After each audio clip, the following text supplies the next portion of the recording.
The Stormspeeder Hammerstrike is a modification of the heavily armed and armored Stormspeeder. Specifically designed to hunt monsters and vehicles at close range, it is most used as a vanguard vehicle to weaken enemies for the rest of the Astartes army.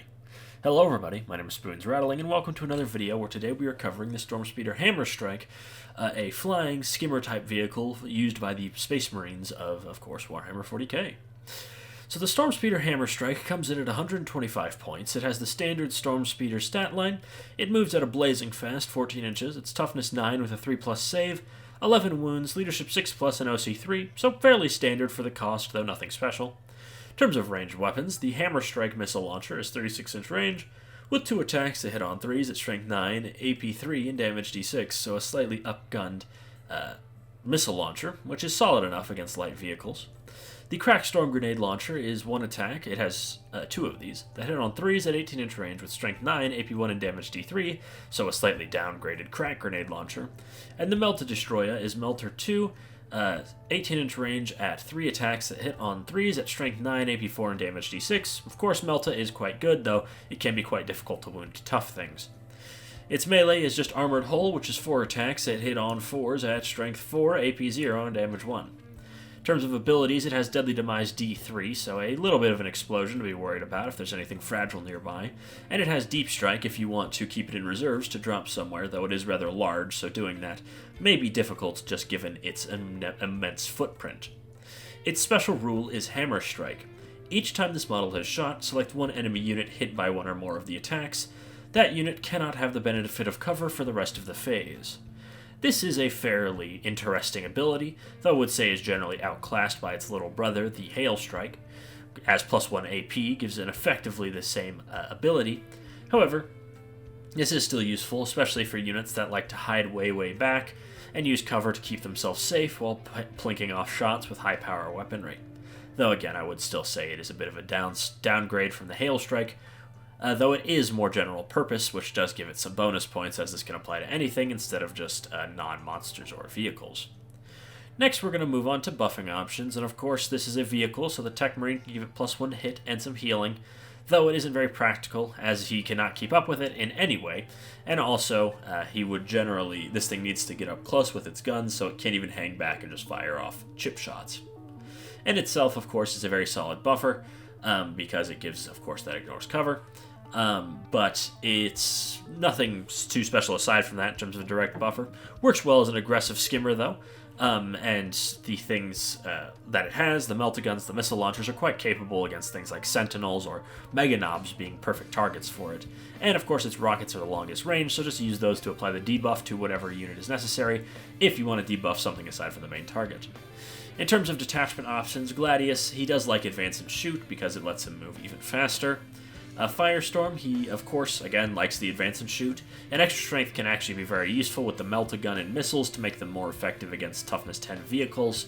And Vulcan, if you're running him in this detachment, though I suppose you could run him elsewhere, Vulcan can give them rerolls to wound through his sort of Oath of Moment type ability.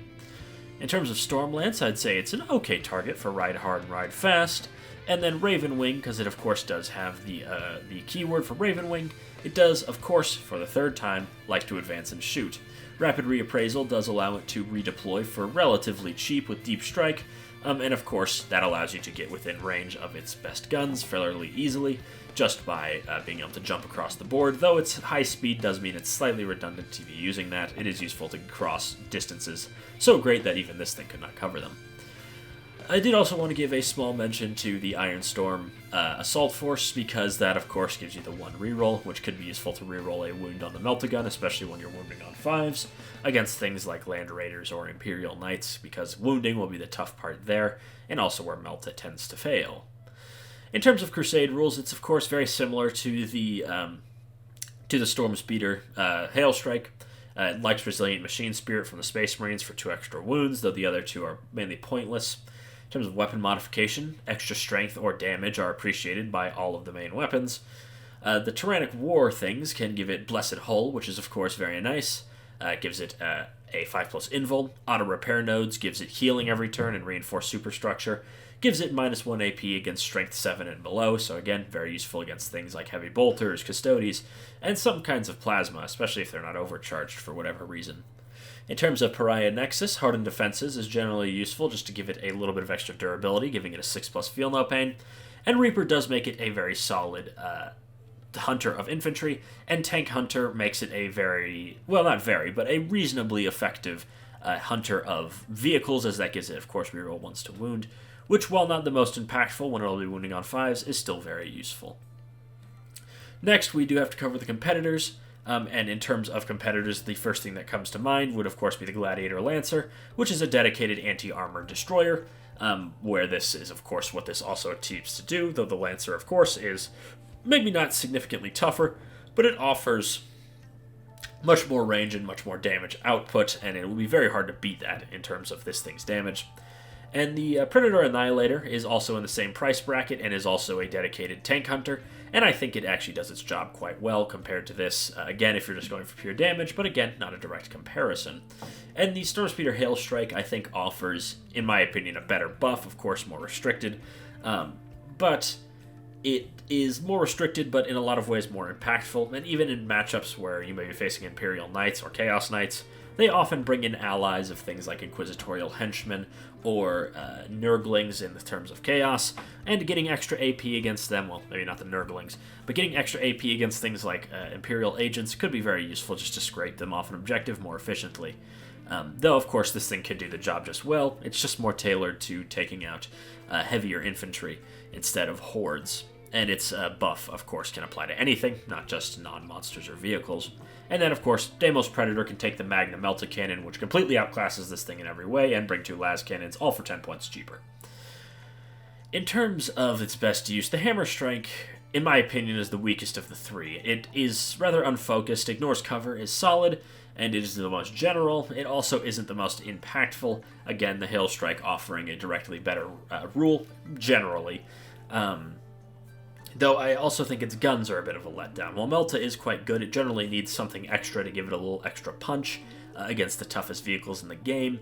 But it will be very adept at killing things like Space Marines, Mega Knobs, Sentinels, other land speeders, and skimmer-type vehicles like that. But again, it's sort of punching down at this point's cost.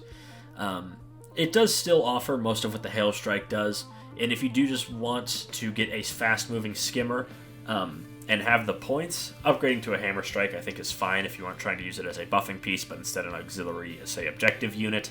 But I would generally say the Hailstrike is the better of the 2 of these sort of cheaper ones, just because +1 AP is just going to be more impactful in more situations. And there's also, of course, just the fact that cover is generally so easy to get. While it's nice to deny, getting +1 AP does the same thing. Anyways, I've been Spoons Rattling. I hope you enjoyed this video. Make sure to like, comment, and subscribe.